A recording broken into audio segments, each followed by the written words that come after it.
Now, it is important to read about NHS values as well, or you can just read about the trust specific values, which you can find on the website of the trust, or you can even find it in this section where we are applying for the job. We can find the values and behaviors PDF. So this is how you can find the trust specific or NHS core values, which more or less are the same, and you can justify in your supporting information how your personal attributes align with NHS core values, like working together, which would be basically full involvement of everyone, teamwork, and then respect and dignity. It should also include commitment to quality of care, compassion, improving lives. So give it a read and try to justify all these points in your person specifications. I will be highlighting this now in detail. Next one would be the person's attributes, personal attributes. This is where you would address how you believe in the trust specific or NHS core values. Whichever you want to, they can be generic, or it's better to just go through the trust values, and they would take up like 30 seconds or so. Go through the trust values and make sure that you address that you believe in all those. For example, equality and diversity.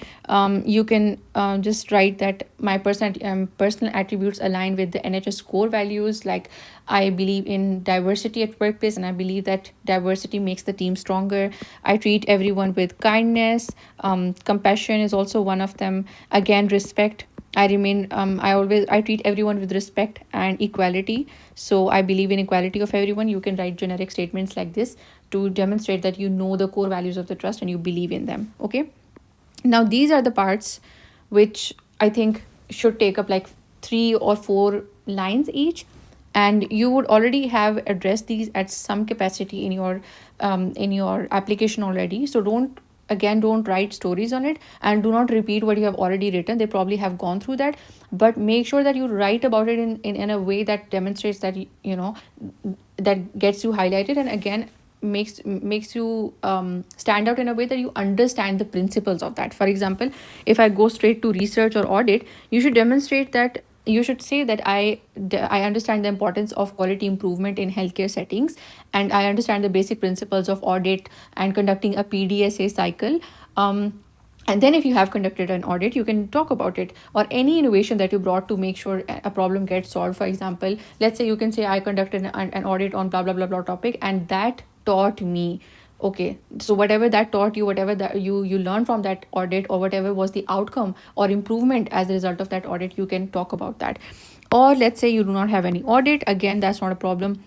Let's say you came up with an innovation. There was a problem with handing and taking over of patients in handover, and there was not appropriate handover of patients, and because of that, patient safety was getting compromised. There were a few incidents like that. So you came with the idea of written handovers, in which that would be printed, and every doctor would make sure that they give a written handover to the doctor that is taking over from this. And that is also something quality improvement. You can say that I understand the principles, I understand the importance of it, I know how a PDSA cycle is done, and I haven't done there's no need to mention that I haven't done any formal audit, but you can just say that in order to, now an example of this would be that I did blah blah blah blah blah. But if you have conducted a formal audit, then you have to mention about that here, and also that you understand the principles and importance of it, and clinical governance as well. Again, research.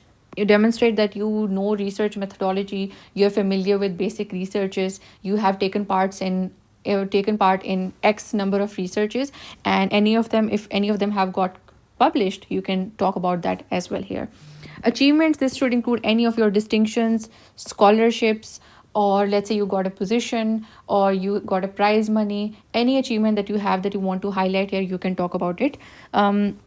Then comes teaching. Teaching is extremely important here in the NHS. Now, it can be the teaching that you have done formally. For example, you organized a formal teaching program, or let's say while you were working as a trainee, after a post-graduation trainee, you were teaching medical students or FI1s during that, and you have a formal evidence of that. So you taught them either formally or informally. Even as FI1, we all have taught medical students at some point. We have shown them examination, or we have taught them in other capacities. So you can talk about that as well. Or let's say if you have any YouTube channel, I have seen people mentioning their YouTube channels in which they teach about common topics. You can also mention any course that you have done. For example, this is the course which is the Train the Healthcare Trainer course. This is a very good course. You should be able to do that. It's available online. It is by Health Education England. and it's a recognized course. It is basically affiliated with NHS. Okay, Health Education England. So if you have done this course, you can talk about that as well, and you should demonstrate that I understand the importance of teaching, and I believe in teaching. Yeah, that's it. And relevant courses. Now, one of the courses, ALS. Of course, I think we all know that Resuscitation Council UK offers this course. It's a little bit expensive. It's somewhere around like 350 to 450 pounds, which is a lot of money, and not everyone has that. That's totally fine. But if you have this, you should be able to highlight it and what you have learned. Now, every course that you're going to mention, please make sure what you have learned, because we already have mentioned all of this stuff in our CV previously. In this point, you are going to highlight what you learned from all of this. So if you are, let's say if you have ALS course, or you have done BLS or ACLS, good clinical practice, which is for research, train the healthcare trainer, any courses that you have done.